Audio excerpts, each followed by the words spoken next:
രണ്ടാം പിണറായി സർക്കാരിന്റെ അവസാന നിയമസഭാ സമ്മേളനം ബഹളത്തോടെ സമാപിച്ചു. ശബരിമല സ്വർണ്ണക്കൊള്ളയുമായി ബന്ധപ്പെട്ട ഭരണ പ്രതിപക്ഷ വാക്പോര് തന്നെയായിരുന്നു അവസാന ദിവസവും. നയപ്രഖ്യാപനത്തിൽ വായിക്കാത്ത ഭാഗങ്ങൾ ഒഴിവാക്കണമെന്ന ഗവർണറുടെ ആവശ്യം നിയമസഭ തള്ളി.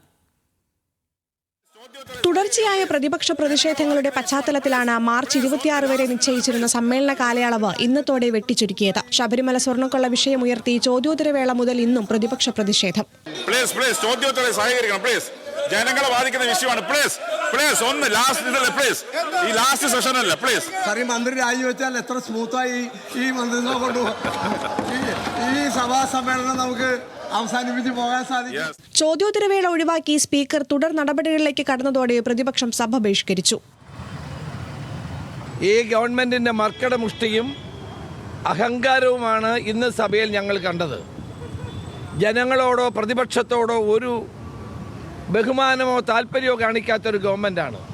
കേരള ജനത പഞ്ചായത്ത് തെരഞ്ഞെടുപ്പിലും പാർലമെന്റ് തെരഞ്ഞെടുപ്പിലും ഉപതെരഞ്ഞെടുപ്പിലും ഈ സർക്കാരിനെതിരെ അവിശ്വാസം പാസാക്കിയിട്ടുള്ളതാണ്.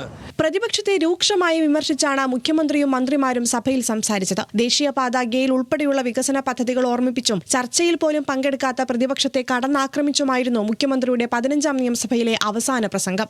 ഗവൺമെന്റിനെ വല്ലാതെ പ്രതിക്കൂട്ടിൽ നിർത്താൻ വേണ്ടി ആരോപണങ്ങൾ ഉന്നയിക്കാൻ തയ്യാറാവില്ല.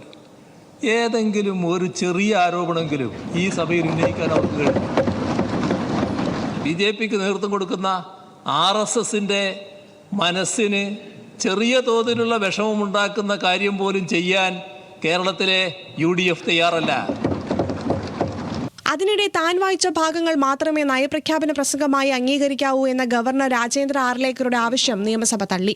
കീഴ്വഴക്കങ്ങളും ചട്ടങ്ങളും അനുസരിച്ചാണ് ഗവർണറുടെ ആവശ്യത്തെ സഭ തള്ളിയത്. ഏറ്റവും കൂടുതൽ ചർച്ച നടന്നതും ഏറ്റവും കൂടുതൽ ബില്ലുകൾ പാസാക്കിയതുമായ 15ാം നിയമസഭ മാതൃകയാണെന്ന് സ്പീക്കർ AN ഷംസീർ പറഞ്ഞു. ഒരു മന്ത്രിക്കെതിരെ പോലും അഴിമതി ആരോപണം എഴുതി നൽകാത്ത ഒരു അവിശ്വാസ പ്രമേയം പോലും അവതരിപ്പിക്കാത്ത സഭാ കാലയളവാണ് ഇന്നത്തോടെ അവസാനിക്കുന്നത്. ന്യൂസ് മലയാളം, തിരുവനന്തപുരം.